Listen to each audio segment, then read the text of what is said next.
I'm here with Todd Solondz, the independent film director of many films, including Dollhouse, Dark Horse most recently, Happiness. A lot of your stories have a dark side to them.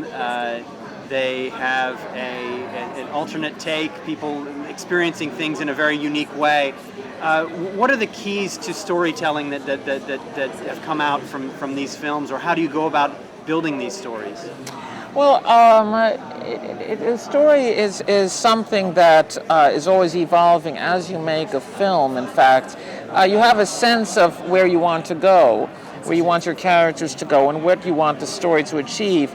But it takes on its own life, and you have to be responsive to that.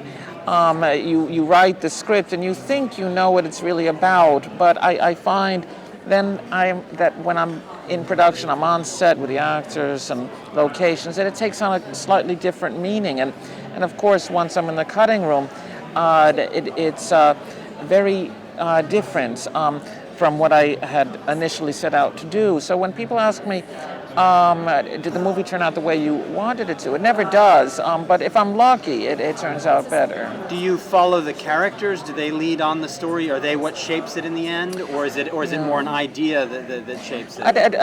Character is fundamental to my stories. I have to be invested in them in order for the story to take on a life, that there's the blood coursing through the veins, so to speak.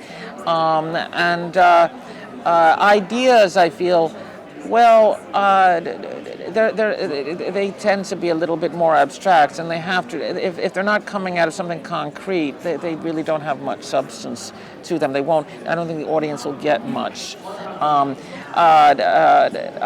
if it's not tethered to something concrete.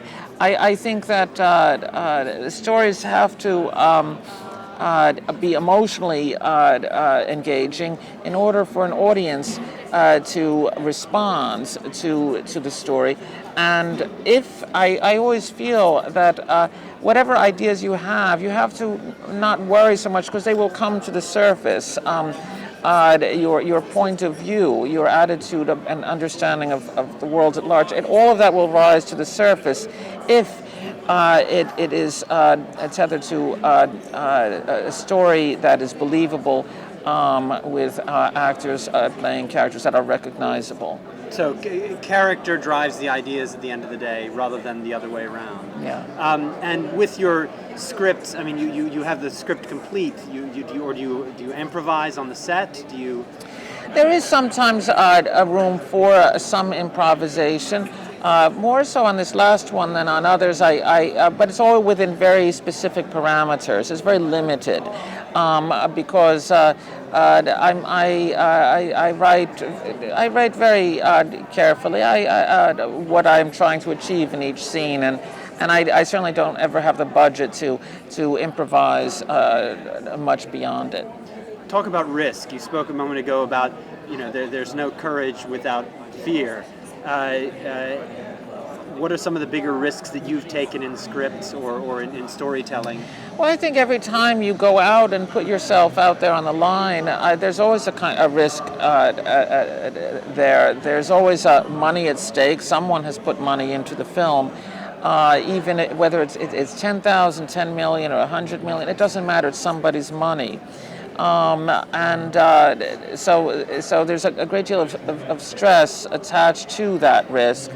One always aims to make a film that will be profitable. My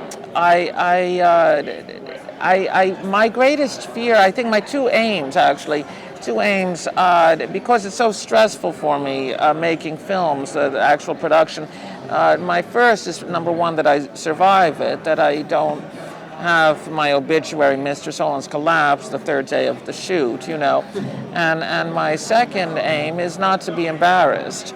And I think if you have done your preparation properly, taking a script that is not where it's not all about cleverness, where if you're really clever, the cleverness is invisible, that it has a kind of substance. I think you'll be okay. So the risk taking is something that should be a behind the scenes sort of a thing, and at the end the final product would be smooth enough that you don't see that.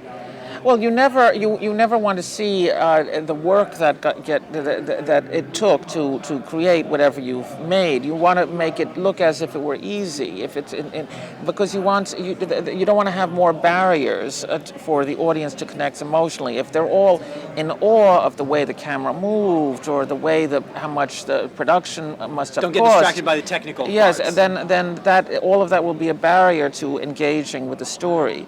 It's only good if that is in service of the story. A good cameraman that is only good insofar as what he does with the camera is in the service of the story. Okay, so technical should be in service of the story, follow characters rather than ideas, take risks. Any other thoughts, final thoughts on successful storytelling? You're pretty good. You're good. I don't think I could have come up with that.